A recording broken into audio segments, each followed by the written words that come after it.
Hi viewers, welcome to our channel. ప్రస్తుతం మనతో Zoom live లో అందుబాటులో ఉన్నారు ప్రముఖ రాజకీయ, ఆర్థిక, సామాజిక విశ్లేషకులు సిఏ నాగార్జున రెడ్డి గారు. నమస్తే సార్. నమస్తే నమస్తే గుడ్ ఆఫ్టర్నూన్. 1 మే కార్మిక దినోత్సవం. ప్రపంచవ్యాప్తంగా ఉన్న కార్మికులకు శుభాకాంక్షలు. ఎస్ సార్, మా ఛానల్ తరపున, మా తరపున కూడా ఈ కార్మిక దినోత్సవం సందర్భంగా ప్రపంచవ్యాప్తంగా ఉన్నటువంటి కార్మిక సోదరులందరికీ కార్మిక దినోత్సవ శుభాకాంక్షలు. ఎస్ సార్, ఇంకా టాపిక్ లోకి వస్తే, రీసెంట్ గా 5 రాష్ట్రాలకు సంబంధించినటువంటి ఎలక్షన్లు పూర్తి చేసుకోవడం జరిగింది. 2 రోజుల క్రితం నుంచి కూడాను ఎగ్జిట్ పోల్స్ చాలా హోరాహోరీగా ఎవరికి నచ్చినట్టుగా వాళ్ళు వాళ్ళ యొక్క అనాలిసిస్ ఇవ్వడం కూడా జరుగుతూ ఉంది. సో దీంట్లో భాగంగా అసలు వస్తున్నటువంటి ఎగ్జిట్ పోల్స్ సంబంధించి 5 రాష్ట్రాల్లో జరిగిన ఎలక్షన్ల సరళికి సంబంధించి నాగార్జున రెడ్డి గారి విశ్లేషణ అంటే ఏం చెప్తారు సార్?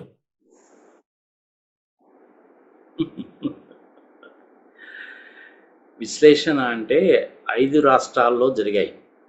9వ తారీఖు నుంచి మొదలుపెట్టి మొన్న వెస్ట్ బెంగాల్ ఎలక్షన్స్ వరకు 4వ తారీఖున అన్ని రాష్ట్రాలకి సంబంధించినటువంటి రిజల్ట్స్ వస్తాయి. తమిళనాడులో, వెస్ట్ బెంగాల్లో చాలా ఉత్కంఠభరితంగా ఎలక్షన్స్ జరిగాయి. ఎగ్జిట్ పోల్స్ కూడాను రకరకాలుగా ఇచ్చారు. చాలా ఎక్స్ట్రీమ్గా కూడాను ఎగ్జిట్ పోల్స్ కనపడ్డాయి. సరే, ఏది ఏమైనప్పటికీ ఎలక్షన్లు అనేటువంటిదికి ఆధారం ఏముంటుంది అనేటువంటి దాంట్లో కనుక వెళితే మనం మొట్టమొదటిగా చెప్పుకోదగ్గటువంటిది, ఎక్కడైనా సరే దేశవ్యాప్తంగా జనరల్ ఎలక్షన్స్ జరిగినా, అసెంబ్లీ ఎలక్షన్స్ జరిగినా, బైపోల్స్ జరిగినా ప్రధానంగా చూసేటువంటి సమస్యలు కొన్ని ఉంటాయి. వాటిని సమస్యలు అనాలా లేదంటే విశేషాలు అనాలా, మీ ఇష్టం, ఏ పేరైనా పెట్టుకోండి. ఇందులో మొట్టమొదటిది శాంతి భద్రతలు ఎలా ఉన్నాయి. రెండవది విద్య ఎలా ఉంది, ఎడ్యుకేషన్ ఎలా ఉంది కింద నుంచి పై వరకు. ఆరోగ్య వ్యవస్థ ఎలా ఉంది, గవర్నమెంట్ హాస్పిటల్స్ కానీ, ప్రైవేట్ హాస్పిటల్స్, అంబులెన్స్లు, so on and so forth. మందులో ఎట్లా ఉన్నాయి, డ్రగ్స్ అనేటువంటిది అందుబాటులో ఉన్నాయా లేవా చూస్తారు. రవాణా వ్యవస్థ ఎలా ఉంది, తాగునీరు సంగతి ఏమిటి, సాగునీరు సంగతి ఏమిటి, ప్రభుత్వం ఇచ్చేటువంటి ప్రోత్సాహకాలు ఎలా ఉన్నాయి, పరిశ్రమలకి ప్రభుత్వం ఇచ్చేటువంటి ప్రోత్సాహకాలు ఎలా ఉన్నాయి పరిశ్రమలని ఆకర్షించడానికి. నిరుద్యోగ సమస్య ఎలా ఉంది, ఉద్యోగ అవకాశాల కోసము ట్రైనింగ్ సిస్టమ్స్ లాంటివి ఎలా ఉన్నాయి, రాష్ట్ర ప్రభుత్వము మరియు కేంద్ర ప్రభుత్వము ఇచ్చేటువంటి పథకాలు ప్రజలకి ఎంత మేరకు అందుతున్నాయి. చాలా సంవత్సరాల కింద రాజీవ్ గాంధీ గారు చెప్పారు, ప్రభుత్వం 100 రూపాయలు ఖర్చు పెడితే అందులో 10 రూపాయలు మాత్రమే ప్రజలకు అందుతుంది అని ఆయన చెప్పినటువంటి స్టేట్మెంట్ మళ్ళీ నేను ఒకసారి మీ ద్వారా తెలియజేస్తున్నాను ప్రజలకి. అప్పటికి ఇప్పటికీ పెద్ద పరిస్థితి మారినట్టుగా ఏమీ కనపడలేదు. వ్యవసాయ రంగం ఎలా ఉంది, విత్తనాలు, యూరియా, ఎరువులు, సబ్సిడీ, ప్లస్ పండించినటువంటి పంటకి మద్దతు ధర ఎలా ఇస్తున్నారు, ప్రభుత్వ కొనుగోళ్లు ఎలా ఉన్నాయి, రవాణా వ్యవస్థ ఎట్లా ఉంది చెప్పాను నేను ఆల్రెడీ. ఇట్లా మహిళలకి రక్షణ ఏమిటి, మహిళలకు ప్రత్యేకంగా ఏమన్నా ప్రోత్సాహకాలు లాంటివి ప్రకటించారా, అమలు పరుస్తున్నారా, ప్రభుత్వ ఉద్యోగుల మనోభావాలు ఎలా ఉన్నాయి, ధరల పెరుగుదల ఎలా ఉంది, అంటే ఇన్ఫ్లేషన్ ఎలా ఉంది, ఆ పర్టికులర్ రాష్ట్రానికి సంబంధించినటువంటి గ్రాస్ డొమెస్టిక్ ప్రోడక్ట్ ఎంత, ప్రతి వ్యక్తికి కూడాను ఆదాయం ఎంత, అంటే పర్ క్యాపిటా ఇన్కమ్ అంటారు, అది ఎంత, రాష్ట్ర ప్రభుత్వాలు కానీ కేంద్ర ప్రభుత్వం కానీ అప్పుల వ్యవహారం ఎట్లా ఉంది, పండించినటువంటి పంటకి లేదా తయారు చేసినటువంటి వస్తువులకి ధరలు ఎలా ఉన్నాయి, ప్రభుత్వ చట్టాలు అనేటువంటిది ఏమాత్రము అమల్లో ఉన్నాయి. ఇదంతా కూడా ఒక పార్ట్ అయితే, ఆ రాష్ట్రానికి సంబంధించిన ముఖ్యమంత్రి ఎలా ఉన్నాడు, మంత్రివర్గం ఎలా పనిచేస్తుంది, అది ఆ రాష్ట్రానికి సంబంధించినటువంటి విస్తృత స్థాయిలో ఒక అంశం. సార్. దానికంటే కింద ఉండేటువంటి అంశం ఏమిటి అనేసి అంటే ఆ పర్టికులర్ కాన్స్టిట్యున్సీకి నియోజకవర్గానికి ఎమ్మెల్యే ఎవరు, ఎమ్మెల్యే పనితీరు ఏమిటి, ఆయన చదువు సంధ్య కుటుంబ నేపథ్యము, ఆయనకున్నటువంటి అనుభవం ఏమిటి, ఆయన ఆ ప్రాంతానికి ఏమి చేశాడు గతంలో, ఓకే. లేదా మొట్టమొదటిసారి కనుక పోటీ చేస్తుంటే ఏం చేస్తానని చెప్పి ఆయన ప్రజలకి వాగ్దానాలు చేశాడు. టెలికమ్యూనికేషన్ వ్యవస్థ ఎట్లా ఉంది, ఓకే. రైల్వేలు ఎలా ఫంక్షన్ చేస్తున్నాయి, ఓడరేవులు లాంటివి ఉంటే అవి ఎలా పనిచేస్తున్నాయి, ఓకే. ఆ పర్టికులర్ రాష్ట్రం నుంచి విదేశాలకు పోయినటువంటి వాళ్ళు ఎంతమంది.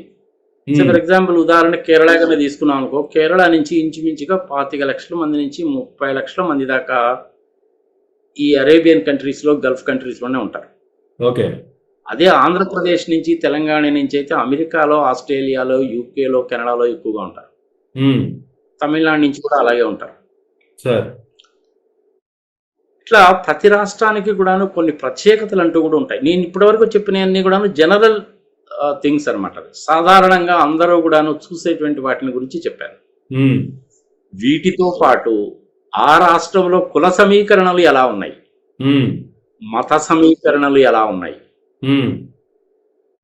వాళ్ళ సాంప్రదాయాలు ఎలా ఉన్నాయి, వాళ్ళకు భాషకు సంబంధించిన వ్యవహారాలు ఎలా ఉన్నాయి. ఓకే. తమిళనాడు కనుక తీసుకుంటే ద్రవిడియన్ కల్చర్, తమిళ భాష, హిందీ ఒప్పుకోరు. అవును. కానీ వెస్ట్ బెంగాల్లో టైగర్స్ కదా వాళ్ళు. బ్రిటిష్ వాళ్ళు భారతదేశానికి వచ్చినప్పుడు మొట్టమొదట East India Company headquarters పెట్టుకున్నటువంటిది కలకటాలోనే. దాని తర్వాత దేశవ్యాప్తంగా విస్తరించారు. రవి అస్తమించిన సామ్రాజ్యం అయిపోయింది. టైగర్స్ అన్నమాట, బెంగాల్ టైగర్స్ అంటారు. బెంగాల్ టైగర్ అంటే ఇప్పుడు కూడా ఫేమస్. మనకు కూడాను ఇక్కడ నల్లమల ఫారెస్ట్ లో కూడా టైగర్స్ ఉంటాయి. కానీ బెంగాల్ టైగర్స్ అనేటువంటి చాలా పవర్ఫుల్ అండ్ అగ్రెసివ్ టైగర్స్. బెంగాల్లో మగవాళ్ళు కానీ ఆడవాళ్ళు కానీ ఇద్దరు అలాగే ఉంటారు. సరే, ఇప్పుడు ఇవి ఇన్ జనరల్. ఇప్పుడు హలో సార్ చెప్పండి. ఇప్పుడు ఒక్కొక్క రాష్ట్రాన్ని గురించి గనక చెప్పుకోవాలి అంటే సరే, డిఫరెంట్ ఎగ్జిట్ పోల్స్ అనేటువంటివి వచ్చాయి. నేను ఆ ఎగ్జిట్ పోల్స్ కూడా చూశాను. నాకు ప్రతి రాష్ట్రంలో తెలిసినటువంటి వాళ్ళతోటి కూడాను నేను ఇంటరాక్ట్ అయ్యాను. కానీ ఈ ఎగ్జిట్ పోల్స్ ని నేను తీసుకోవడం లేదు, లెక్కలోకి తీసుకోవడం లేదు నేను. అది నా అభిప్రాయం. అది నాకు కేరళలో, వెస్ట్ బెంగాల్లో, తమిళనాడులో, పాండిచేరిలో, అస్సాంలో అంటే కూడా కొంతమంది ఉన్నారు కానీ చాలా తక్కువ. కేరళ, తమిళనాడు, వెస్ట్ బెంగాల్లో బాగా ఎక్కువ నాకు తెలిసినటువంటి వాళ్ళు. ఇప్పుడు దాన్ని కూడాను సమీకరించి క్రోడీకరించి ఒక్కొక్క రాష్ట్రాన్ని గురించి కూడా నేను చెప్తాను. రైట్. ఫస్ట్ మనం కేరళ తీసుకుందాం. వీడియో కొంచెం లెంగ్త్గా ఉంటుంది, ఒక్కొక్కటి బిట్స్ కింద చెప్పడం ఎందుకని చెప్పి అన్నీ చెప్తున్నాను. నేను ఇప్పటి వరకు నేను చెప్పిందంతా ఉపోద్ఘాతం. సామాన్యంగా జనరల్ ప్రజలు ఓటు వేసేటప్పుడు ఏమి తీసుకుంటారు అనేటువంటిది చెప్పాను నేను. ఇప్పుడు స్టేట్ వైజ్ గా కనుక పోతే ఫస్ట్ మనం కేరళ తీసుకుందాం. కేరళలో Thiruvananthapuram, LFP, Hindustan paper mills వాళ్ళ ఫ్యాక్టరీ ఒకటి ఉంది అక్కడ. అందులో పనిచేసేటువంటి కొంతమంది ఎంప్లాయీస్. ఫెడరల్ బ్యాంకుకి హెడ్ క్వార్టర్స్ కేరళనే. ఆ ఫెడరల్ బ్యాంకుకి నేను కంకరెంట్ ఆడిటర్గా పనిచేశాను. అందుకని ఆ ఫెడరల్ బ్యాంక్లో ఉండేటువంటి ఎంప్లాయీస్ కొంతమంది, హెడ్ క్వార్టర్స్లో ఉండేటువంటి ర్యాంక్స్లో ఉండేటువంటి వాళ్ళు కొంతమంది తోటి సమాచారం సేకరించాను. అలాగే నార్మల్గా నేను ఏం చేస్తానంటే ఎక్కడికి వెళ్ళినా కానీ ట్యాక్సీని హెయిర్గానే చేసినట్టయితే ఆ ట్యాక్సీ డ్రైవర్తో చక్కగా మాట్లాడి వీడు చాలా బాగున్నాడు, రీజనబుల్గా ఉన్నాడు అంటే వాడి నెంబర్ కూడా తీసుకుంటాను. ఒక సామాన్య మానవుడు కదా. అలాగే ఏదైనా షాప్కి వెళ్ళినా కానీ వాళ్ళ వ్యాపారం సంగతి చాలా అడుగుతుంటాను, వాళ్ళు కూడా చెప్తూ ఉంటారు. ఇట్లా బ్యాంక్ ఎంప్లాయీస్ దగ్గర నుంచి. అదేవిధంగా కేరళలో మనకి ఒక మంచి తెలుగు అసోసియేషన్ ఉంది. ఆ తెలుగు అసోసియేషన్లో 10,000 మంది మెంబర్లు ఉన్నారు. వాళ్ళందరికీ నేను ఇస్రో వాళ్ళు స్టార్ట్ చేసినప్పుడు అక్కడ ఎంప్లాయ్మెంట్లోకి వెళ్ళి అక్కడే సెటిల్ అయిపోయారు వాళ్ళు. ఒక పెద్ద తెలుగు అసోసియేషన్ అనమాట అది. దాన్ని I think Trivandrum Telugu cultural association are something like that ఉంది దాని పేరు అది. ఓకే. దానికి యజ్ఞనారాయణ అనేటువంటి మన తెలుగువాడు ప్రధానమైనటువంటి పాత్ర పోషిస్తూ ఉంటాడు ఆయన. ఉమ్, ఉమ్, ఆయన ఎలా అడిగాను, నాకు తెలిసినటువంటి ఫెడరల్ బ్యాంక్లో ఎంప్లాయీస్ని అడిగాను, ఉమ్, మా చార్టర్డ్ అకౌంటెంట్ సర్కిల్లో ఉండేటువంటి సాబు థామస్ అనేటువంటి అతను బాగా యాక్టివ్గా ఉంటాడు, అతన్ని కూడా Okay. అడిగాను నేను. ఉమ్, వాళ్ళ బ్రదర్ ఒక ఆయన ఇక్కడ సికింద్రాబాద్లోనే ఉంటాడు, ఆయన్ని కూడా అడిగాను నేను. ఉమ్, ఇట్లనే ఇట్లా రకరకాల కేటగిరీస్, అంటే నేను శబరిమల యాత్రకి వెళ్ళినప్పుడు శబరిమల యాత్ర నుంచి వచ్చేటప్పుడు అక్కడ షాప్స్లో మన లవంగాలు యాలక్కాయలు ఇవన్నీ కొనుక్కుంటాం కాబట్టి ఆ షాప్ వాళ్ళని కూడా అడిగేవాడు అన్నమాట. ఓకే. ఓకే, ఇట్లా నాకు కేరళలో డిఫరెంట్ సోర్సెస్ నుంచి వచ్చిన ఇన్ఫర్మేషన్ బట్టి కనుక చూస్తే ఉమ్, నిష్పక్షపాతంగా చెప్పాలి అంటే యుడిఎఫ్ ఉమ్, యునైటెడ్ డెమోక్రాటిక్ ఫ్రంట్ కి ఎడ్జి ఉంది. ఓకే. ఎన్ని సీట్లు అని చెప్పి మనకు ఎడ్జి ఉంది ఓకే. అంటే యుడిఎఫ్ అధికారంలోకి రావడానికి అవకాశాలు ఎక్కువగా కనపడుతున్నాయని చెప్పారు. ఉమ్, దానికి ఒక్కొక్కళ్ళు రకరకాల రీజన్స్ చెప్పారు. సార్. విజయన్ మీద ఉన్నటువంటి వ్యతిరేకత, ఉమ్, ప్రభుత్వాన్ని మారుద్దాంలే అని చెప్పి జనాలు అనుకోవడము, ఉమ్, కొన్ని రకాలైన సంక్షేమ పథకాలు, కేరళలో కొన్ని పార్ట్స్లో ముస్లిమ్స్ పాపులేషను క్రిస్టియన్ పాపులేషను రెండూ ఉంటుంది అక్కడ. ఉమ్, కేరళలో ఏంటంటే మన ఆల్కహాల్ ఎఫెక్ట్ కూడా ఎక్కువగానే ఉంటుంది, అంటే మందు తాగే వాళ్ళు కూడా ఎక్కువగానే ఉంటారు. ఉమ్, దానికి కారణం ఏంటంటే క్రిస్టియన్ కమ్యూనిటీలో ఆ పర్టికులర్ ప్రాంతాల్లో అది సర్వసాధారణం అన్నమాట. ఉమ్, అట్లనే ముస్లిం కమ్యూనిటీ ఉంది. ముస్లిం కమ్యూనిటీ అనగానే మనకు ఇమ్మీడియట్ గా గుర్తుకొచ్చేటటువంటిది ఏంటంటే స్లీపర్ సెల్స్. ఉమ్, ఓకే, ఉమ్, సో ఇట్లాంటి వాటన్నిటిని పరిగణనలోకి తీసుకొని వాళ్ళని అడిగితే మెజారిటీ ఆఫ్ ద పీపుల్ నాకు చెప్పింది ఏమిటంటే సార్. యూడిఎఫ్ కి ఎడ్జి ఉంది ఉమ్, చెప్పారు. ఓకే. ఇది ఓవరాల్ గా కేరళ గురించి వాళ్ళు చెప్పినటువంటి విషయం. ఉమ్, ఎన్ని సీట్లు వస్తాయి అని అడిగితే ఎడ్జ్ వస్తుందండి, ఉంటే మోస్ట్ ప్రాబ్లీ వాళ్ళే అధికారంలోకి రావడానికి అవకాశం ఉంటుందండి. ఒక 5-10 సీట్లే ఏమన్నా ఎక్స్ట్రా వస్తాయేమో వాళ్ళకి. Um, maybe say something like UDF కి అరౌండ్ 80 సీట్స్ దాకా వస్తాయండి ఉమ్, అని చెప్పారు నాకు. ఓకే. అంటే ఐ థింక్ కేరళలో 140 అనుకుంటాను, సబ్జెక్ట్ టు కరెక్షన్. ఉమ్, అంటే వాళ్ళు చెప్పిన ఫిగర్ చెప్తున్నాను నేను, ఒక 80 దాకా వస్తాయండి యూడిఎఫ్ కి అని చెప్పారు. ఓకే. అదేంటయ్యా ఇంత కాలం అంతా కూడా ఎల్డిఎఫ్ కదా, కమ్యూనిస్ట్ పార్టీ మార్క్సిస్ట్ పార్టీ కదా, ఇది రాష్ట్రం మొదటి నుంచి వాళ్ళే ఉన్నారు కదా అంటే ఉమ్, వాళ్ళు ఉన్నమాట వాస్తవమే, వాళ్ళు చేసిన మాట వాస్తవమే, బ్రహ్మాండమైనటువంటి విద్యను అందించారు, 100% ఎడ్యుకేటెడ్ స్టేట్ మాది. ఉమ్, ఆ మధ్య కొండ చెరువులు విరిగి పడిపోయి బాగా Hmm. తుఫాన్లు వచ్చినప్పుడు కూడా బాగానే ఆదుకున్నారు. ఉమ్, కరోనా టైంలో కూడాను బాగానే వర్క్ చేశారు. ఉమ్, సరే, ఒకటో రెండో కామెంట్స్ అనేటువంటిది ప్రతి వాళ్ళ మీద ఉంటాయండి. ఉమ్, ఆయన కూతురుకి సంబంధించిన విషయం, ఆమెకి ఏదో ₹1 జీతం ఇస్తున్నారు అది ఇది అనేటువంటిది ఒక వార్త. ఉమ్, ఆల్కహాల్ అనేటువంటిది ఎక్కువగా తాగుతారనేటువంటిది ఒకటి. ఓకే. మూడవది కరప్షన్ అనేటువంటిది లేదండి కేరళలో అంతగానో. ఓకే. పబ్లిక్ డిస్ట్రిబ్యూషన్ సిస్టమ్ అంటే మనకి రేషన్ షాప్స్ అన్నమాట. Yes sir. రేషన్ షాప్స్ వ్యవస్థ మనకు చాలా గట్టిగా ఉంటుందండి, ఇక్కడ అడ్డగోలుగా ఉండదు, అది చాలా స్ట్రింజెంట్ గా ఉంటుందండి అని చెప్పారు నాకు. ఉమ్, సో ప్లస్ పాయింట్స్ చెప్పారు, మైనస్ పాయింట్స్ కూడా చెప్పారు. ఓకే. ఓవరాల్ గా వాడు చెప్పింది ఏంటంటే యూటీఎఫ్ కి ఎడ్జి ఉంది అని ఉమ్, చెప్పారు. ఉమ్, అప్పటికి నేను అడిగాను వాళ్ళని, ఏమయ్యా హంగ్ అసెంబ్లీ ఏమన్నా రావడానికి అవకాశం ఉందా అని అడిగాను నేను. ఉమ్, అంటే 10 మందిలో ఒకళ్ళు ఇద్దరు మీరు చెప్పిన దానికి కూడాను కరెక్టేనండి, హంగ్ కూడా ఏర్పడడానికి అవకాశం ఉంది అన్నారు. మరి మూడో వాళ్ళు ఎవరున్నారయ్యా అంటే ఏదో చిన్న చితక పార్టీలు ఉంటాయి కదా సార్, అదే ఒక 4-5 సీట్లు 5-6 సీట్లు తక్కువ కనబడితే వస్తుందండి అన్నారు. ఉమ్, మరి బీజేపీ సంగతి ఏమిటి అని అడిగితే వాళ్ళు కొంచెం బాగానే చేశారండి, కానీ అంత గ్రౌండ్ లెవెల్లో మటుకు వాళ్ళకి అంత ఇది లేదు. ఉమ్, ఇక్కడ హిందూ ఓట్స్ అనేటువంటిది ఒక 55% 60% ఉంటాయండి. వాళ్ళు కన్సాలిడేట్ కనుక అయ్యారంటే బాగానే ఉంటుంది. ఏదో ఒక కమ్యూనిటీ పేరు చెప్పారబ్బా నాకు, అనేది సమ్ గురూజీ అంట, ఆయన్ని ఆరాధిస్తారట, ఆయన మాట ప్రకారం పోతూ ఉంటారట. ఓకే. కానీ వాళ్ళకన్ను ఆర్ఎస్ఎస్ వాళ్ళకి పడదట, మళ్ళీ ఓ, బీజేపీ వాళ్ళకి పడాలి. అలాగని చెప్పి ఇటు పక్క సిపిఎం వైపు ఉంటారంటే అది కూడా కాదట. ఉమ్, కదా కమ్యూనిటీ పేరేంటో నాకు కరెక్ట్ గా గుర్తు రావట్లేదు, ఐఎమ్ సారీ. ఉమ్, పేరు ఏదో సమ్ నారాయణ గురు అనే ఏదో చెప్పారు నాకు, అది శ్రీ నారాయణ గురు. పెట్టుకుంటాను.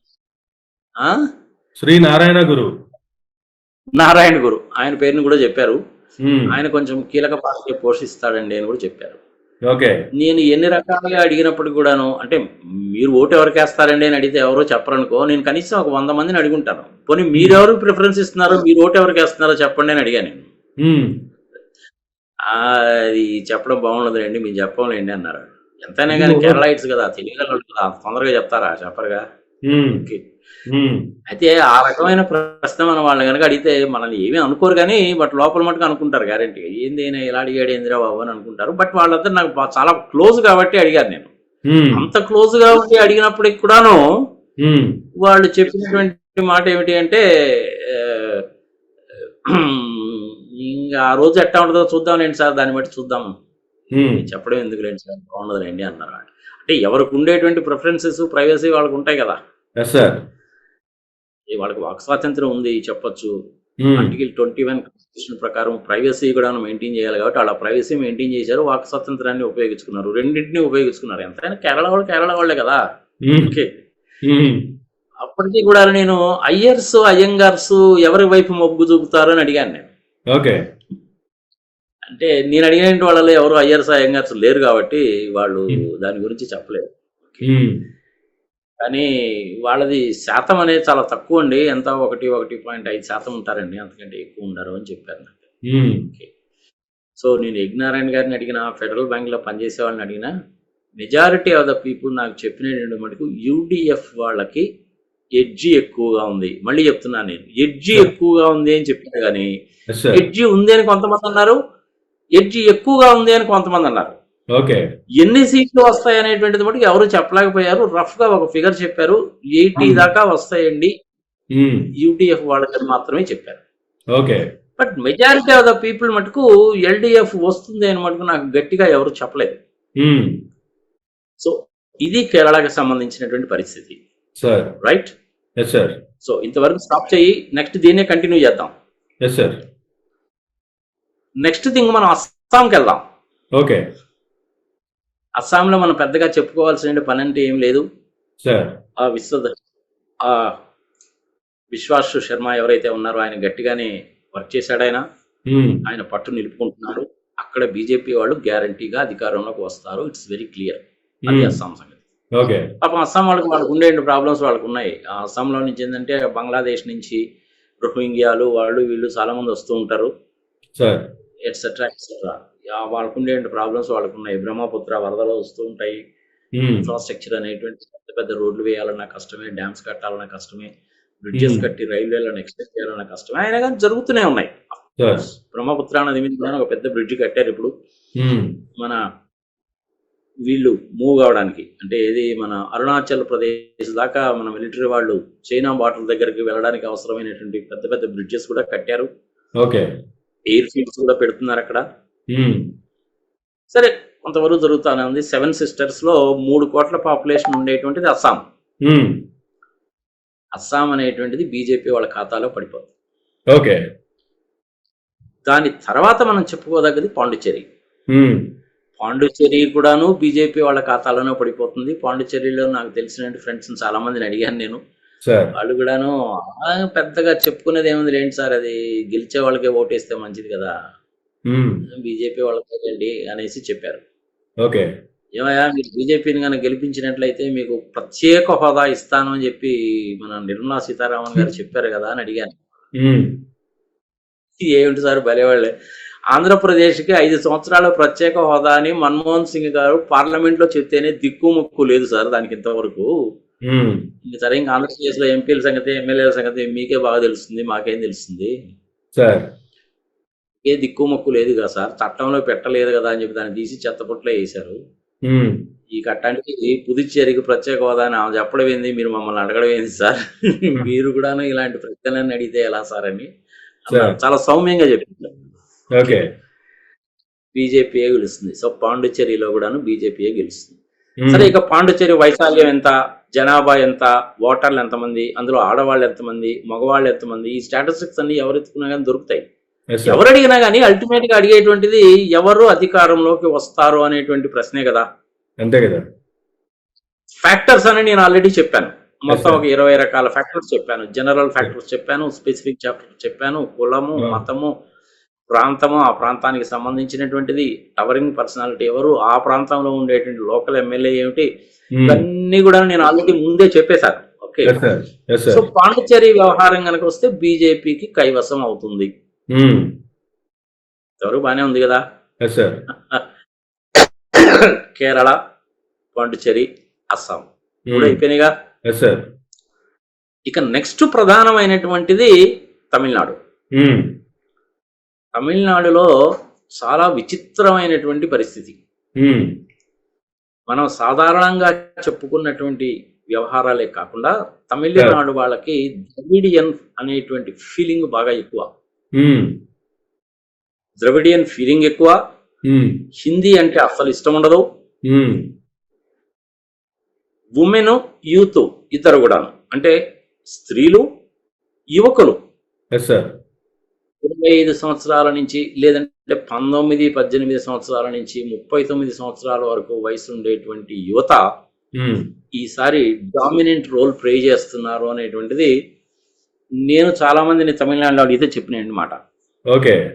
నాకు తమిళనాడులో కూడాను Indian bank, Indian overseas bank, Catholic Syrian bank, federal bank, అదేవిధంగా ఇంకొక బ్యాంక్ పేరు ఉంది, దాని పేరు గుర్తు రావట్లేదు, కే తోటి మొదలవుతుంది. అది కోర్స్ కర్ణాటక బ్యాంక్ అయితే కాదనుకోది, ఉమ్, ఆ బ్యాంక్ అనమాట. ఆ బ్యాంక్ కూడా నేను కొన్నాళ్ళు ఆడిటర్గా పనిచేశాను కాబట్టి sir. అందులో ఉండేటువంటి ఎంప్లాయీస్ని కొంతమందిని అడిగినప్పుడు ఉమ్, నాకు మెడ్రాస్లో ఉన్నటువంటి చార్టర్డ్ అకౌంటెంట్స్లో కొంతమంది, అంటే సే for example Murali and company.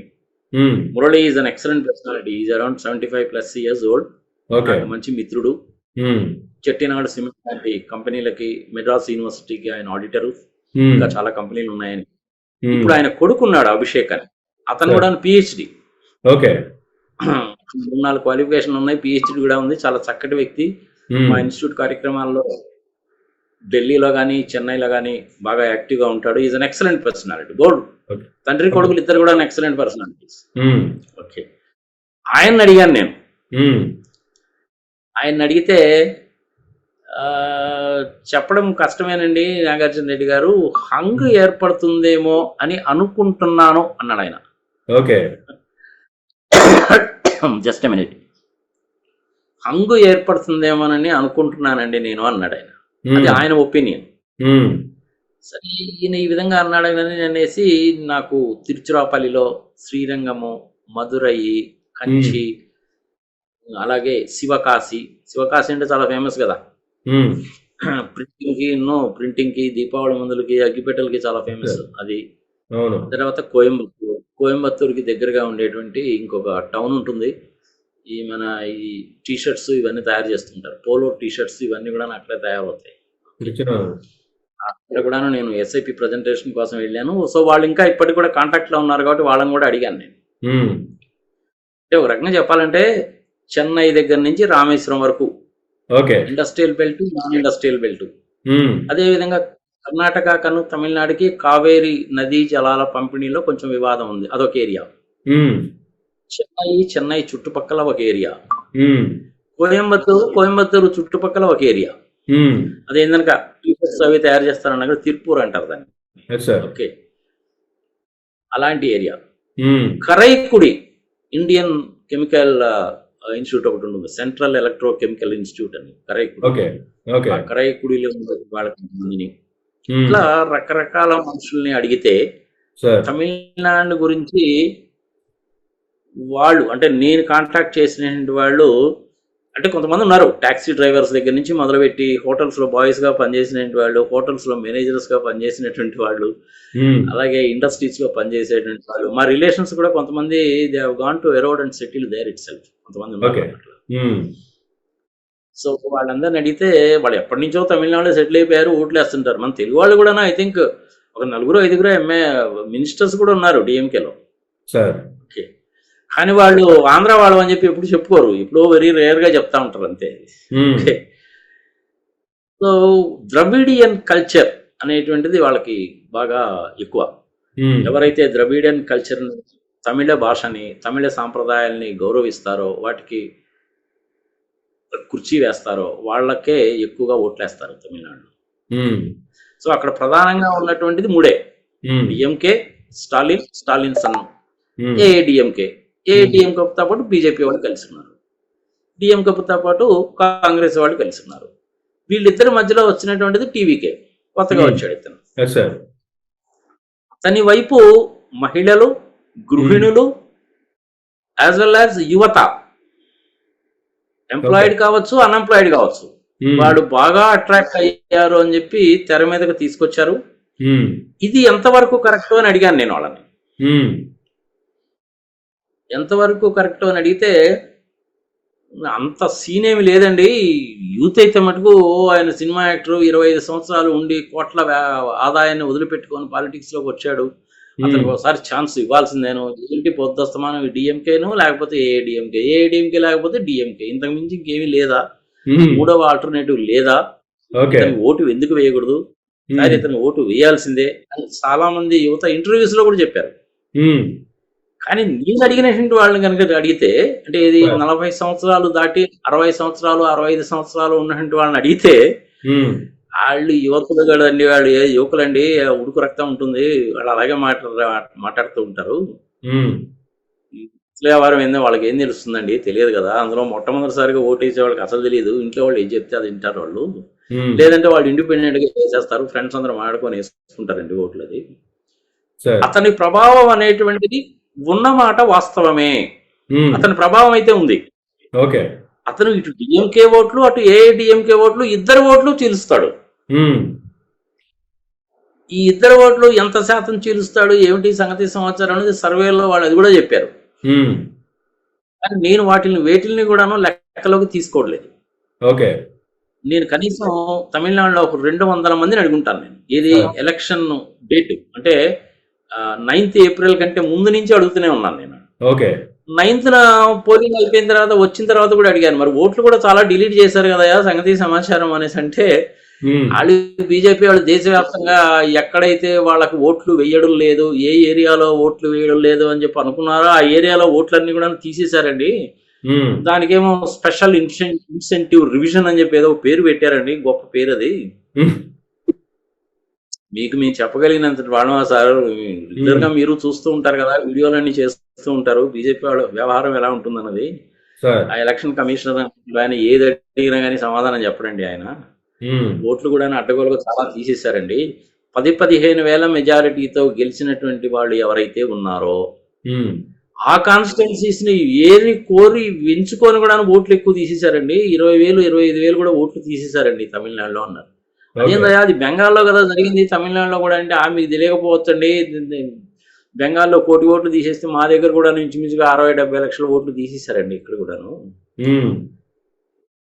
అనేసి చెప్పారండి. వాళ్ళందరూ కూడా అబౌవ్ 40 years ఉన్నట్టు వాళ్ళు. పని ఇలా ఉందంటే నేను కొంతమంది విద్యార్థులను కూడా అడిగాను నేను, తెలిసినటువంటి వాళ్ళని. వాళ్ళు మటుకు పాప రెట్టింపు ఉత్సాహంతో చెప్పారన్నమాట, ఏమైనా సరే ఈసారి మటుకు అసలు వీళ్ళిద్దరికి వేయమండి, మేము మటుకు విజయ్కే వేస్తామండి, అతను అధికారంలోకి రాడండి, అధికారంలోకి అతను వస్తాడని చెప్పి మేము అనుకోవడం లేదు, కానీ ఈసారి కాకపోతే నెక్స్ట్ టైంకి అయినా సరే అతను బలం పుంజుకుంటాడు, అతను గ్రౌండ్ లెవెల్ దగ్గర నుంచి కూడా అతను జనాల్ని పోగు చేసుకుంటాడు, మీటింగ్లు పెడతాడు.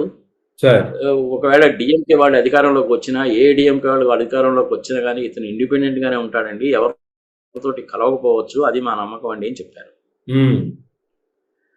సో టీవీకే అంటే విజయ్ అనేటువంటి అతను మరి కింగ్ పిన్ అవుతాడా, ఒకవేళ హంగ్ అసెంబ్లీ ఏర్పడితే అనేటువంటి మాట అడిగాను నేను.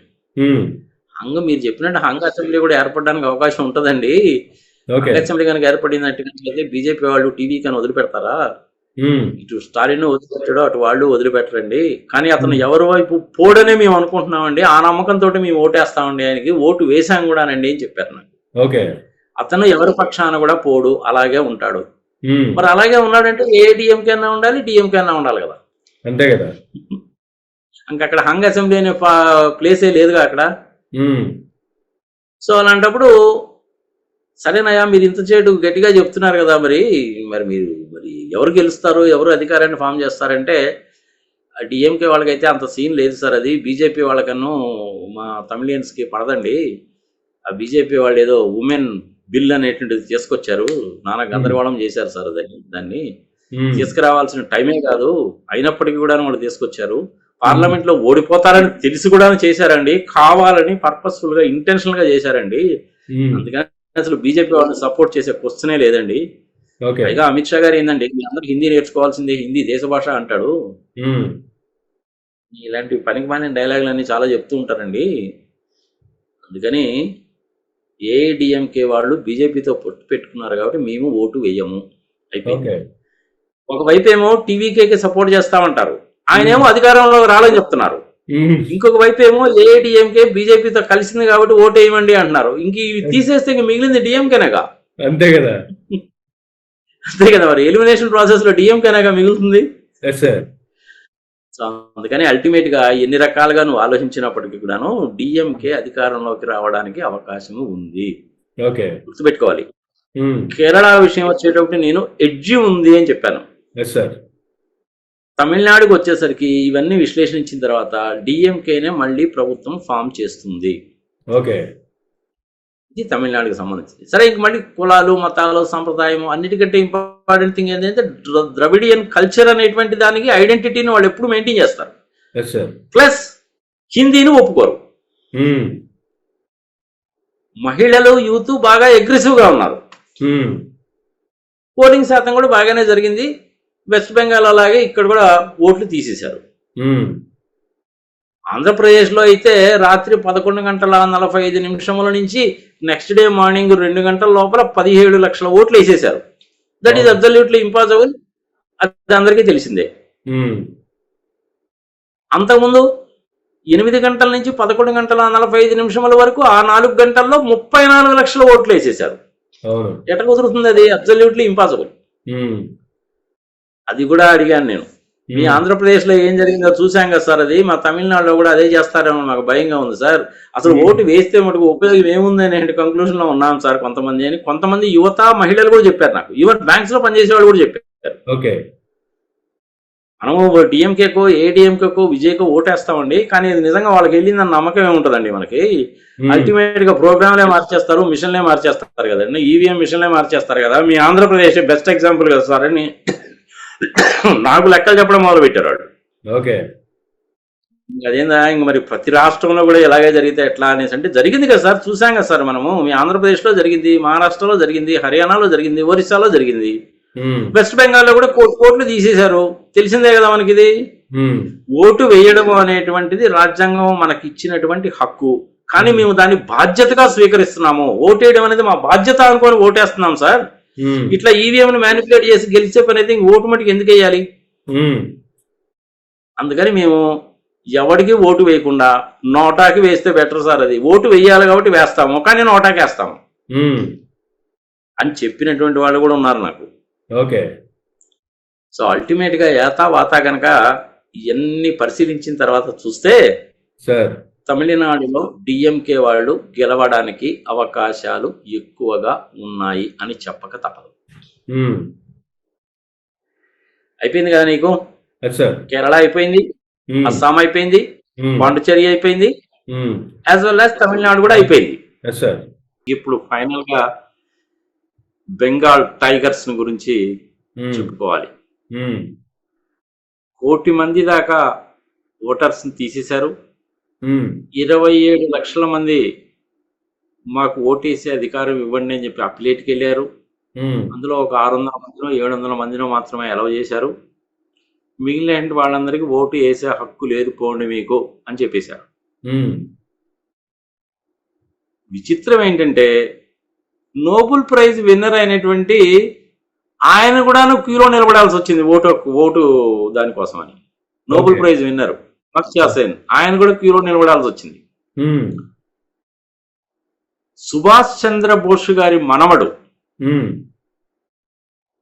ఆయన మనవడు I think some Kumar Bose, I think Sudhir Kumar Bose or Surendra Kumar Bose or something like that. ఆయన వీడియో కూడా విన్నాను నేను. ఆయన 7 సంవత్సరాల పాటు బీజేపీలో ఉన్నాడు, కానీ ఆయన తర్వాత బయటకు వచ్చి టీఎంసీలో జాయిన్ అయ్యాడు. ఓకే. చాలా డీటెయిల్డ్ గా చాలా విపులంగా మొత్తం చరిత్ర అంతా చెప్పాడు ఆయన. ఆయన ఏ ఉద్దేశంతో బీజేపీలో జాయిన్ అయ్యాడు, ఉమ్, మళ్ళీ ఎందుకు బయటికి రావాల్సి వచ్చింది అనేటువంటి చాలా విపులంగా చెప్పాడు. చాలా చక్కటి వీడియో అది. నేను ఆ లింక్, ఆ వీడియో కూడా పెడతాను, ఇంగ్లీష్ లో ఉంది, లింక్ పెట్టది. ఓకే. ఇంకా అమర్త్య సేన్ లాంటి వాడికే ఈ నీకు ఓటు హక్కు ఉందా లేదా అని డిసైడ్ చేసుకోవడానికి క్యూలో నిలబడాల్సి వచ్చిందంటే ఇంక నువ్వు పరిస్థితి ఎట్లా ఉంటుందో అర్థం చేసుకో. సార్. ఈ వేల మందిని, ఇంకా నిజంగా చెప్పాలంటే కొన్ని లక్షల మందిని ఉమ్, సెంట్రల్ ఫోర్సెస్ ని దింపారు. ఉమ్, అమిత్ షా గారు, మోడీ గారు ఇంచుమించుగా 10-15 రోజులు అక్కడే ఉన్నారు. ఓకే. మోడీ గారు ఒక చిన్న షాపు దగ్గరికి వెళ్ళి తిండి పదార్థాలు కొనుక్కొని తినడం కూడా చూసాము, ఆ షో ఆఫ్ కూడా చూసాము. అవును. అమిత్ షా గారు అయితే 20 లక్షల మంది 20 లక్షల మంది రోహింగీలు ఉన్నారు వెస్ట్ బెంగాల్లో అని చెప్పారు. ఉమ్, సో ఎలాగైనా సరే, అంటే 100 106 సప్త సముద్రాలు పొంగినా చెప్తుంటాం కదా మనం సాధారణంగా, ఎస్ సార్. ఏది సూర్యుడు అనేటువంటి వాడు పడమరటి దిక్కున ఉదయించిన ఉమ్, జరుగుగాక, కానీ ఈసారి వెస్ట్ బెంగాల్ మనము కైవసము చేసుకోవాల్సిందే అన్న ఉద్దేశంతో ఉమ్, ఎన్ని రకాల పనులు చేయాలో అన్ని రకాల పనులు చేశారు. అది 1 కోటి మంది ఓటర్ల డిలీషన్ దగ్గర నుంచి మొదలుపెట్టారు. ఓకే. నార్మల్గా 4-5 అబ్జర్వర్స్ వేస్తుంటారు ఎలక్షన్ జరిగినప్పుడు. ఈసారి ఉత్తరప్రదేశ్ నుంచి 400 మంది అబ్జర్వర్స్ వేశారు. 400 మంది. ఉమ్, సరే, ఎలక్షన్లు కూడా జరిగిపోయాయి 2 ఫేజుల్లో. ఉమ్, వెస్ట్ వెస్ట్ బెంగాల్ యొక్క భూభాగం ఎంత, ప్రజలు ఎంతమంది ఉన్నారు, ఓటర్లు ఎంతమంది ఉన్నారు, ఇవన్నీ కూడా ఎవరు చూసుకున్నా కానీ తెలుస్తాయి. సార్. ఇంకా అవన్నీ కూడా ఎవరు చూసుకున్నా కానీ గూగుల్లో దొరుకుతాయి. కాబట్టి నేను డేటా అంతా చెప్పాల్సిన అవసరం లేదు, ఇప్పుడు ఉమ్, జరిగిపోయింది కదా. Yes sir. నాకు కలకటాలో తెలిసినటువంటి కొంతమంది, ఉమ్, నేను జనరల్ ఏం చేసేవాడిని అంటే ఇంతకుముందు 1980s హైదరాబాద్ నుంచి ఈస్ట్ కోస్ట్ ఎక్స్ప్రెస్ ఎక్కి కలకటాలో దిగి కలకటా దగ్గర నుంచి మళ్ళీ అసన్సోల్ పోయేవాడిని. బ్లాక్ డైమండ్ ఎక్స్ప్రెస్ అని ఒకటి అందులో పోయేవాడిని. ఆ బ్లాక్ డైమండ్ ఎక్స్ప్రెస్ అనేటువంటిది ఎర్లీ మార్నింగ్ అరౌండ్ 8 o'clock కాదు, ఐ థింక్ 6 గంటలకు అనుకుంటాను, 6-6:30 కలకటాలో బయలుదేరేది. నాన్ స్టాప్ అది, చాలా ఫేమస్ ట్రైన్. ఓకే. సరే, జనరల్ టికెట్ కొనుక్కునేవాడిని, ఎక్కేసేవాడిని, నేను అందులో అసన్సోల్లో దిగేవాడిని, నాకు పనులన్నీ కూడా చూసుకునేవాడిని అక్కడ. ఉమ్, మళ్ళీ నేను ఈవినింగ్ అదే ట్రైన్లో కలకటా వచ్చేసేవాడిని. మళ్ళీ కలకటా నుంచి ఏదో ఒక ట్రైన్ పట్టుకొని ఈ విజయవాడ దాకా వచ్చి విజయవాడ నుంచి హైదరాబాద్ రావడం అట్లా చేసేవాడిని. సార్. సో అందుకని అప్పటి నుంచి ఆ రోజుల నుంచి ఈ రోజుల వరకు ఉంది. ఉమ్, ఇప్పుడు తెలుగు వాళ్ళు చాలా మంది ఉంటారు. రాజమండ్రి ఏరియాలో ఉండేటువంటి వాళ్ళు రాత్రిపూట 8-8:30 బయలుదేరుతుంది హౌరా మెయిల్. అది చాలా ఫేమస్ ట్రైన్ అన్నమాట ఆ రోజుల్లో. ఉమ్, ఆ ట్రైన్ లో 50% మంది తెలుగు వాళ్ళే ఉంటారు. ఓకే. బెంగాలీ శారీస్ అన్నమాట, బెంగాలీ శారీస్ కొనుక్కొని ఎక్కుతారు అనమాట వాళ్ళు.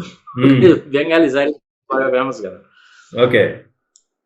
సరే, అక్కడ కలకటాలో ఉండేటువంటి బ్యాంక్స్ లో పనిచేసేటువంటి కొంతమంది friends, chartered accountants, then coal India limited లో పనిచేసేటువంటి ఏజీఎంస్, డీజీఎంస్, కొంతమంది అకౌంట్స్ డిపార్ట్మెంట్ లో అడ్మినిస్ట్రేషన్ లో ఉండేటువంటి వాళ్ళని, నాకు తెలిసిన ఒక 3-4 టాక్సీ డ్రైవర్స్ ని, అక్కడ అసన్సోల్లో ఉండేటువంటి వాళ్ళని, then as well as Darjeeling ఏరియాలో ఉండేటువంటి వాళ్ళని కొంతమందిని అడిగినప్పుడు వాళ్ళు డిఫరెంట్ ఒపీనియన్స్ ని ఎక్స్ప్రెస్ చేశారు. ఓకే. సో ఏతావాత మమతా బెనర్జీ కావాలి, మమతా బెనర్జీ గారు ఉండాలి, 4వసారి అయినా కానీ పర్వాలేదు, కానీ ఈ బీజేపీ వాళ్ళకి ఒకసారి అవకాశం ఎందుకు ఇవ్వకూడదు? చూద్దాం ఎలా జరుగుతుందో. 30 సంవత్సరాల పాటు కమ్యూనిస్టులు ఉన్నారు. కమ్యూనిస్టులు అంతా కూడా ఇప్పుడు కనుమరుగైపోయారు. కాంగ్రెస్ వాళ్ళ పరిస్థితి అదే. వాళ్ళిద్దరిని గురించి పెద్ద లెక్క చేయాల్సిన పని లేదు.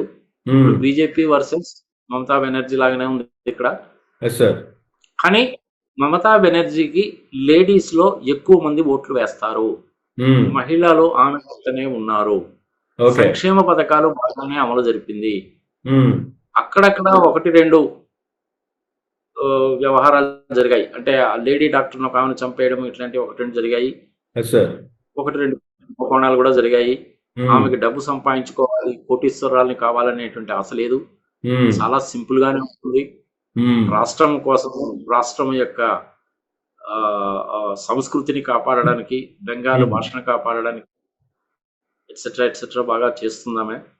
నోబెల్ ప్రైజ్ విన్నర్స్ కూడా అక్కడి నుంచి వచ్చింది కదా. అమర్త్య సేన్ అక్కడి నుంచి వచ్చినటువంటి వాడే, రవీంద్రనాథ్ ఠాగూర్ అక్కడి నుంచి వచ్చినటువంటి వాడే, ఉమ్, స్వతంత్ర పోరాటం తెలిసిందే. ఇది Britishers Yes, sir. East India company పెట్టింది అక్కడే. ఉమ్, సో ఇండియాలో ఫస్ట్ మెట్రో రైల్, ఉమ్, భూగర్భ మెట్రో రైలు వేసింది కూడా కలకట్టాలోనే. ఓకే. ఇప్పుడు వే బ్యాక్ ఇన్ 1980-81లో ఒకసారి మేము చార్టర్డ్ అకౌంటెన్సీ కోర్స్ చదువుతున్నప్పుడు ఉమ్, స్టూడెంట్స్ కాన్ఫరెన్స్ పెట్టి వెళ్ళామన్నమాట. Sir. అదొక పెద్ద గొప్ప అనుభవం అనుకో. మెట్రోస్ ఉన్నాయి, మెట్రో అంటున్నాను, ట్రామ్స్ ఇప్పటికి కూడా కలకట్టాలో ఉంటాయి. ఓకే. ఓకే, సో ఇప్పటికి కూడా ట్రామ్స్ ఉంటాయి. అండర్ గ్రౌండ్ మెట్రో అప్పుడే మొదలు పెట్టారు. ఉమ్, 36 చౌరంగి లేన్ చాలా ఫేమస్. ఐటీసీ వాళ్ళ head quarters, Indian tobacco company వాళ్ళ హెడ్ క్వార్టర్స్ అనమాట. 36 చౌరంగి లేన్ అంటారు దాన్ని. ఉమ్, ఉమ్, ఎక్సలెంట్ బొటానికల్ గార్డెన్ ఉంది. సార్. మేము అక్కడికి వెళ్ళి కొన్ని మొక్కలు కూడా కొనుక్కొచ్చుకున్నాం మేము అక్కడ. ఉమ్, దాని తర్వాత హౌరా బ్రిడ్జ్ చాలా ఫేమస్. అది అవును. రామకృష్ణ మఠం కూడా ఉంటుంది అక్కడ. Hmm. అది కూడా చూసాం మేము. ఉమ్, సో నాకు కలకట్టా తోటి కనీసం ఒక 10 సార్లు నా కలకట్టా వెళ్ళి ఉంటాను నేను. కలకట్టా చేపల మార్కెట్ కూడా చూశాను నేను. ఓకే. ఓకే, ఇవన్నీ కూడా జరిగాయి. ఇట్లా రకరకాల పర్సన్స్ ని అడిగినప్పుడు వాళ్ళు చెప్పింది ఏంటంటే, దీదీకు దేదేంగే, ఉమ్, ఈ ఫిర్ భీ థోడా సోచనా హై యారో, థోడా సోచనా హై, కొంచెం ఆలోచించాలి. ఉమ్, దీదీకి అయితే ఓటు వేయాలనే ఉంది మాకు, కానీ కొంచెం ఆలోచించాలి.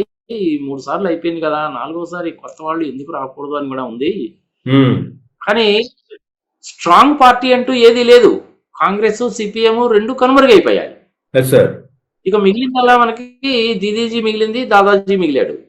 అన్నం కూడా చూడదు, దీదీజీ దాదాజీ అంట. ఓకే, ఇంకా అమిత్ షా గారు అయితే అసలు ఏకంగా బెంగాలీస్ అందరినీ గోండాస్ అనేసాడు ఆయన. ఉమ్, సరే, ఏదో పొరపాటు చెప్పాడని చెప్పి లైట్ గా తీసుకోవాలి కానీ మనం సీరియస్ గా తీసుకోవాల్సిన పని లేదు అది. ఉమ్, సో యథావాత చెప్పేది ఏంటంటే 294 స్థానాలు ఉన్నాయి అక్కడ. Yes sir. 1 కోటి మంది ఓటర్లను తీసేశారు. ఉమ్, 3 సార్ల నుంచి మమతా బెనర్జీ ఉంది. ఈసారి గెలిస్తే 4వసారి అవుతుందామా. ఉమ్, ఆమె మీద వ్యతిరేకత అంటూ పెద్దగా లేదు. ఓకే. ఇది చాలా మంది ఎక్స్ప్రెస్ చేసినటువంటి మాట. ఆమె మీద వ్యతిరేకత అంటూ లేదు. ఓకే. వేరే రాష్ట్రాల్లో అయితే ఏంటంటే యాంటీ ఇన్కంబెన్సీ ఉంటుంది, కానీ ఇక్కడ వెస్ట్ బెంగాల్కి వచ్చేసరికి ఆమె మీద వ్యతిరేకత అంటూ ఏం లేదు. ఉమ్, అప్పటికి నేను అడిగాను, ఏదైనా మరి టాటా వాళ్ళది కంపెనీ అనేటువంటిది అక్కడి నుంచి తీసుకెళ్లి అహ్మదాబాద్ లో పెట్టుకున్నారు కదా, ఓవర్ నైట్ ట్రాన్స్ఫర్ చేసేసారు కదా అంటే, ఉమ్, అది ఒక పెద్ద వ్యవహారం లేండి సార్, అది అక్కడ పంట పొలాలు అవి పోయే విధంగా ఉన్నాయి, అది అయిపోయింది కదా, ఇప్పుడు దాని గురించి ఎక్కడ లేండి సార్, జనాలు ఎప్పుడో మర్చిపోయారు లేండి దాని గురించి అన్నారు.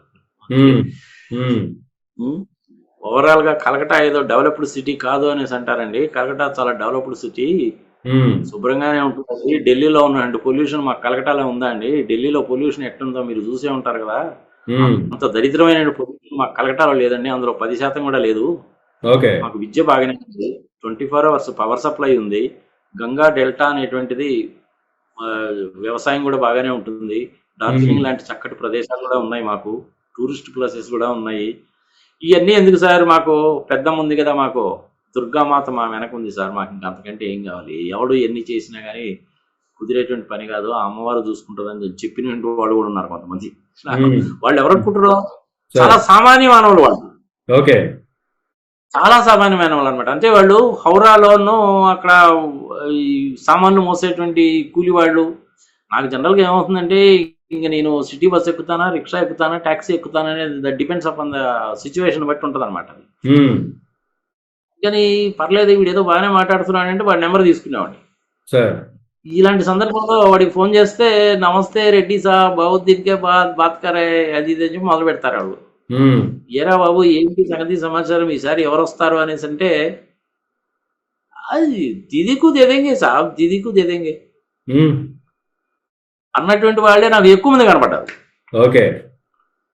నేను తప్పు చెప్పుంటే క్షమించదు కాక నా అనుభవం చెప్తున్నాను. నేనేదో ఈ ఈ వీళ్ళు ఈ సర్వే సంస్థలు చెప్పినటువంటి దాన్ని బేస్ చేసుకొని చెప్పడం లేదు. నేను బ్యాంక్స్ లో పనిచేసేవాళ్ళు, ఇన్సూరెన్స్ కంపెనీస్ లో పనిచేసేవాళ్ళు, చిన్న చిన్న ఉద్యోగాలు చేసుకునేవాళ్ళు, చాట్ బండి వాళ్ళు, అట్లాంటి వాళ్ళ దగ్గర నుంచి సేకరించిన సమాచారం, బిఎస్ఎన్ఎల్ వాటికి సంబంధించిన పనిచేసేటువంటి వాళ్ళ దగ్గర నుంచి సేకరించిన సమాచారం అన్నమాట. ఏమవుతుందంటే, ఒక బ్యాంక్ మేనేజర్ కనుక అడిగితే, ఆ బ్యాంక్ మేనేజర్ కి కనీసం ఒక 1000 మంది కస్టమర్లు ఉంటారు. ఆ 1000 మంది కస్టమర్లు రెగ్యులర్ గా వచ్చేటువంటి వాళ్ళు. వీడు లోన్ ఇచ్చినటువంటి కస్టమర్లు కూడా ఉంటారు. కస్టమర్ల మనోభావం ఎట్లా ఉంది అనేటువంటిది ఆ బ్రాంచ్ మేనేజర్కి తెలుస్తుంది, లేదా ఏజీఎంకి తెలుస్తుంది. నేను అందుకని వాళ్ళని అడిగాను అనమాట. ఓకే. వాళ్ళని అడిగితే వాళ్ళు చెప్పేవాళ్ళు అనమాట, మెజారిటీ ఆఫ్ ద పీపుల్ అందరు కూడాను దీదీకు దేదేంగే భాయ్, దీదీకు దేదేంగే, చలో దేఖ్లేంగే అని అంటారండి అని చెప్పారు నాకు చాలా మంది. నేనేమి యాక్చువల్గా ఫీల్డ్లోకి వెళ్ళి పేపర్ పట్టుకొని మైక్ పట్టుకొని వెళ్ళి ప్రశ్నలు అడిగి చేసినటువంటి కాదు. వీళ్ళ పల్స్ వెళ్తా ఉంటుంది తెలిసింది అనేసి అంటే రాష్ట్ర పల్స్ అంటే తెలిసిపోతుంది. లాస్ట్ టైం కూడాను డిఎంకే వాళ్ళు తమిళనాడులో గెలుస్తారని 2021లో చెప్పాను, ఆ వీడియో ఉంది చూడు. అదే జరిగింది. ఇప్పుడు కూడా నేను అదే చెప్తున్నాను. నేను ఇలాంటి బేస్ చేసుకున్నా చెప్తున్నాను. నేను సర్వే సంస్థలు ఇచ్చిన బేస్ తీసుకోవట్లేదు.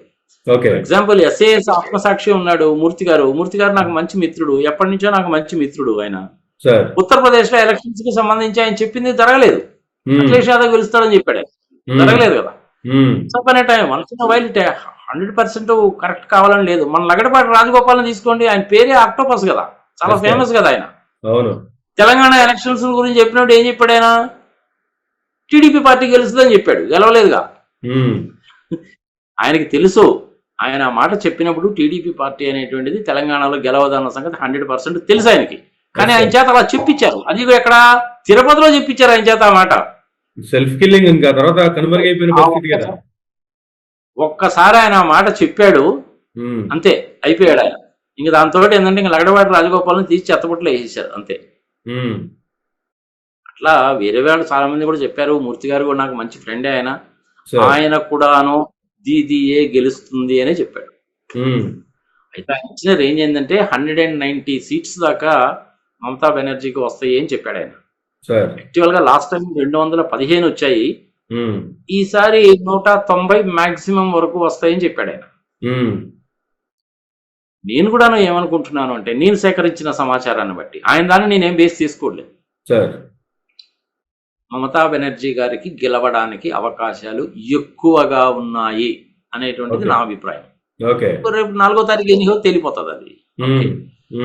నేను సేకరించిన సమాచారాన్ని బట్టి నేను చెప్తున్నాను. ఇప్పుడు ఆయన యాక్సిస్ అనేటువంటి ఆయన ఉన్నాడు, ఆయన అందరూ కూడా ఇంటర్వ్యూ చేశాడు. ఆయన తమిళనాడులో టీవీకే వస్తాడని చెప్పేస్తాడు ఆయన. అది ఆయన అభిప్రాయం, ఆయనకున్న డేటాని బట్టి. ఏ విధంగా వెస్ట్ బెంగాల్కి వచ్చేసరికి ఆయన బీజేపీ గెలుస్తుందని చెప్తాడు ఆయన. బీజేపీకి మెజారిటీ వస్తుంది, గెలుస్తుందని చెప్తాడు. అది ఆయన ఒపీనియన్. ఆఫ్ కోర్స్ వాడికి ఒక పెద్ద యంత్రాంగం ఉంటుంది, ఎంప్లాయీస్ ఉంటారు, వెళ్ళారు, చూసుకుంటారు సంగతి సమాచారము.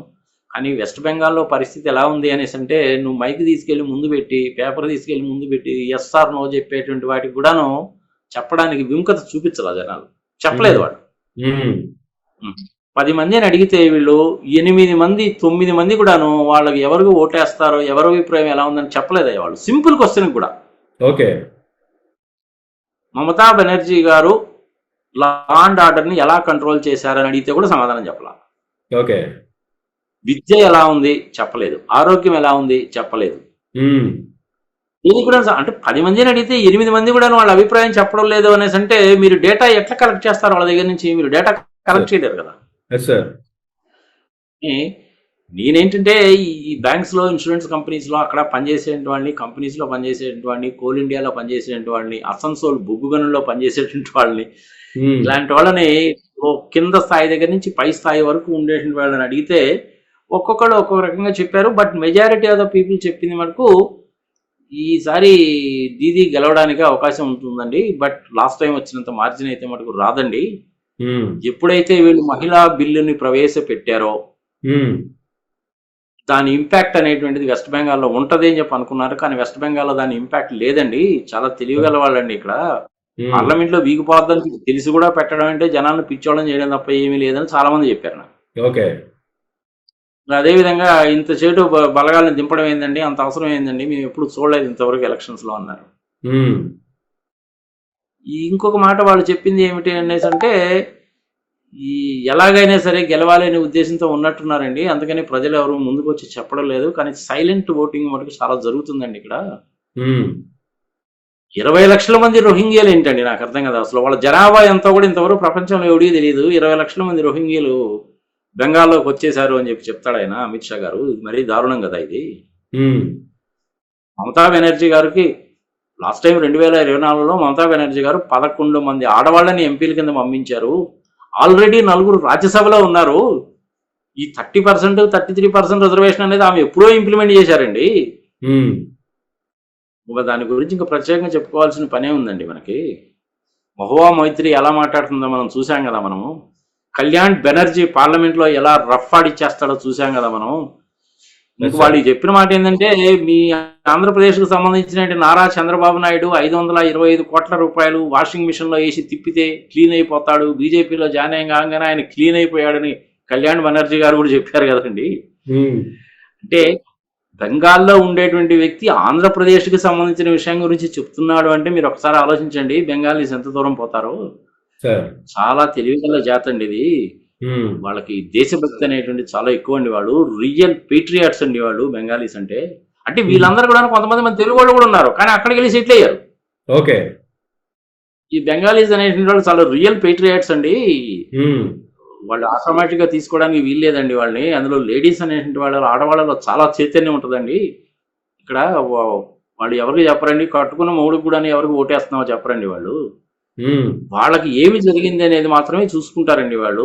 గ్యాస్ ధర ఎట్లా ఉంది, పెట్రోల్ ధర ఎట్లా ఉంది, ఎడ్యుకేషన్ ఎట్లా ఉంది, హెల్త్ ఎట్లా ఉంది, మా పిల్లోడు ఇంజనీరింగ్ ఇంకోటి అయితే వాడికి ఉద్యోగ అవకాశాలు ఏమిటి, ఎక్కడికి వెళ్ళాలి, ఇక్కడ ఉండాలా వేరే దగ్గరికి వెళ్ళాలా, సంగతి సమాచారం అనే వ్యవహారాలు చూసుకుంటారు. కానీ వాళ్ళకి ఏది బాగుంటే అదే వేస్తారండి. దీదీకే సపోర్ట్ చేస్తున్నారండి చాలా మంది అని చెప్పారు నాకు. సో అల్టిమేట్ గా బెంగాల్ గురించి కనుక చెప్పాలంటే అఫ్కోర్స్ చెప్పదలుచుకుంటే నేను ఇంకా స్టాటిస్టికల్ ఫిగర్స్ తో సహా చెప్పగలను. ఇందాక ఆయన పేరు చెప్పాను కదా, సుభాష్ చంద్రబోస్ గారి మనవడని. ఆయన పేరు సురేంద్ర కుమార్ బోస్. చాలా చక్కటి వీడియో చేశాడు, పెడతాను, ఆ లింక్ కూడా పెట్టి నువ్వు ప్రజలకి క్లియర్ గానే అర్థమవుతుంది. ఓకే, ఫైనల్ గా చెప్పదలుచుకుంది ఏంటంటే, మమతా బెనర్జీ గారికి గెలవడానికి అవకాశాలు ఉన్నాయి. Point number.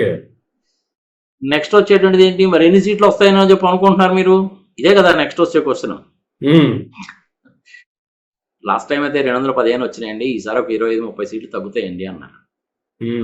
ఎందుకు తగ్గుతాయని చెప్పి అనుకుంటున్నావా అని అడిగాను నేను. అంటే ఒక పర్టికులర్ బ్యాంక్ లో పనిచేసే చాలా సీనియర్ మేనేజర్ ఆయన. ఐ థింక్ 35 years నుంచి ఆయన కలెక్టాలనే ఉంటున్నాడు, ఇన్ అండ్ అరౌండ్ కలెక్టాలనే ఉంటున్నాడు ఆయన. ఆయన స్టేట్ బ్యాంక్ ఆఫ్ ఇండియాలో డైరెక్ట్ గా స్కేల్ 2 రిక్రూటెడ్ అనమాట. మంచి పొజిషన్ లో ఉన్నాడు. ఆయన ఏంటంటే 30 ఏళ్ళ నుంచి చూస్తున్నాడు కాబట్టి ఆయన విషయాలన్నీ కూడా తెలుసు. నాకు మంచి మిత్రుడు అతను, మన తెలుగువాడే ఇన్ఫర్మేషన్. ఓకే, ఆయన అడిగితే ఆయన కూడా చెప్పినటువంటిది అదేనమాట. లాస్ట్ టైం 215 అండి, ఒక 30 తగ్గుతాయేమోనండి అన్నాడు ఆయన. అంటే 30 తగ్గుతుంటే 185 నాకు అర్థం, అంతే కదా. సరే, ఇంచుమించుగా ఆ రేంజ్ లో వస్తాయి. ఎందుకంటే 294 డివైడెడ్ బై 2 కదా, డివైడెడ్ బై 2 + 1 అంతే కదా కావాల్సింది. 148 సంథింగ్ ఏదైతే రావాల్సి వస్తాయి. రావాల్సినటువంటి దానికంటే కూడా ఒక 20 దాకా ఎక్కువ వస్తాయిలేండి, 20-25 ఎక్కువ వస్తాయిలేండి అన్నాడు. అప్రాక్సిమేట్లీ 175 దాకా వస్తాయి అని చెప్పి ఆయన ఉద్దేశం. ఇట్లా మెజారిటీ ఆఫ్ ద పీపుల్ కూడా నాకు అలాగే చెప్పారు. మరి చూద్దాం, 4వ తారీఖు ఏ సంగతి తెలిపోద్ది కదా. అది బీజేపీ వాళ్ళైతే వాళ్ళ శాయశక్తిలో ప్రయత్నించారు, ఎలాగైనా సరే ఈసారి మనం ఆక్యుపై చేయాల్సిందేనో అని. ఎందుకంటే పైనుంచి కింద వరకు అంతా వాళ్ళదే కదా. ఒక మన గుజరాత్ నుంచి మొదలు పెడితే గుజరాత్, ఢిల్లీ, హర్యానా, హిమాచల్ ప్రదేశ్, ఉత్తరప్రదేశ్, బీహారు, ఇవన్నీ అలా వచ్చేస్తున్నారు కదా. హిమాలయాల కింద ఉండే స్టేట్స్ వచ్చేస్తున్నాయి. ఇటు పక్క రాజస్థాన్ దగ్గర నుంచి మొదలు పెట్టారు కదా అని చెప్పి, ఆ ఇంపాక్ట్ ఏమన్నా ఉంటుందా అండి అని అడిగాను నేను అప్పటికి. ఈ బెంగాలీస్ అవన్నీ ఏం పట్టించుకోరండి. Bengalis are very well patriots అండి. అంత అడ్డగోలుగా ఎవరికి పడితే వాళ్ళకి ఓట్లు వేయరండి. వాళ్ళకి బెంగాల్ సంస్కృతిని కాపాడుకోవాలి, భాషని కాపాడుకోవాలి, ఈ రాష్ట్రం అభివృద్ధి ఏందో చూస్తారు, సంక్షేమం ఏందో చూస్తారు, గవర్నమెంట్ బడ్జెట్స్ లో వేటికి ఎట్లా ఎలకేట్ చేశారో కూడా చూస్తారండి. ఎంపీ జెంట్స్ అయినా సరే, లేడీస్ అయినా సరే చాలా గట్టిగా ఉంటారండి వీళ్ళు. పాలసీని పెంచుకుంటారండి, పాలసీని ఇది పెడతారు. ఇంక చెప్తున్నాను కదా నేను, సుభాష్ చంద్రబోస్ గారి మనవడు 7 సంవత్సరాలు బీజేపీలో ఉండి ఇప్పుడు టీఎంసీలోకి వచ్చాడు.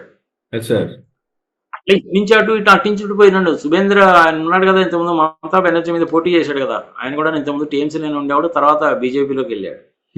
పేరెంట్ టక్మన్ నాకు గుర్తు రావలేదు. ఓకే, సో 1-2 మైనర్ ఇన్స్టాన్సెస్ అనేటువంటి జరుగుతూ ఉంటాయి. అంత చేటు సైనిక బలగాలను దించాల్సిన పని లేదు. 20 లక్షల మంది రోహింగ్యీలు ఉన్నారు అని అమిత్ షా గారు చెప్పడం అనేటువంటిది హాస్యాస్పదం.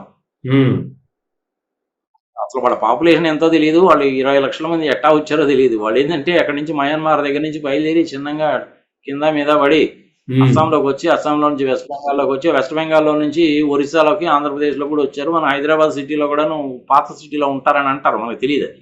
ఉమ్, సో ఇంక ఇవన్నీ కూడా ఏదో చెప్తూ ఉంటారు, అంతగా పట్టించుకోవాల్సిన పని లేదు. సార్.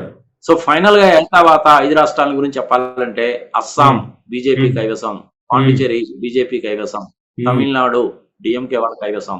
ఉమ్, ఇది మమతా బెనర్జీ గారు మళ్ళీ 4వసారి కావడానికి అవకాశాలు ఎక్కువగా ఉన్నాయి. ఉమ్, కేరళ యూడిఎఫ్ ఫామ్ చేయడానికి అవకాశాలు ఎక్కువగా ఉన్నాయి.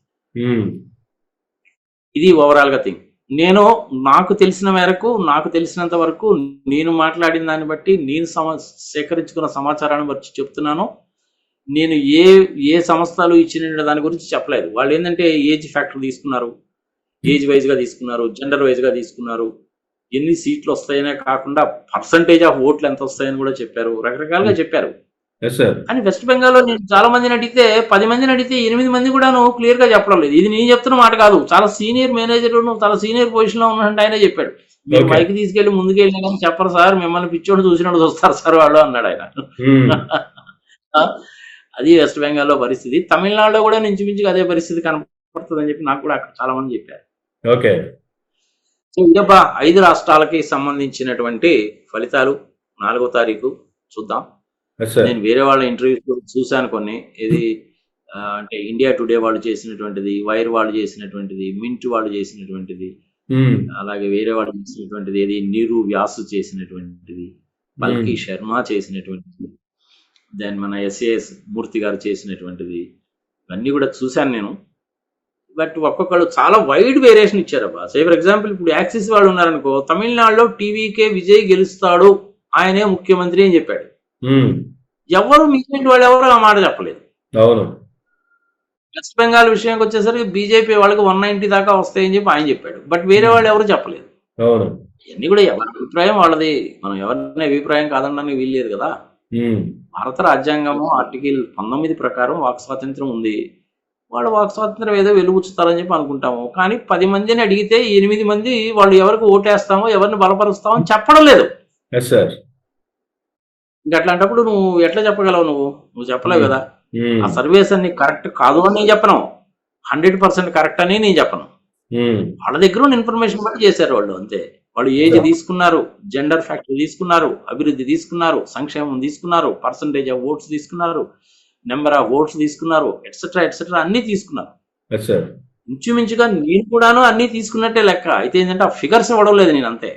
Yes sir. ఓవరాల్ గా చెప్పాలంటే పరిస్థితి ఇది. చూద్దాం 4వ తారీఖు ఏం జరుగుతుందో.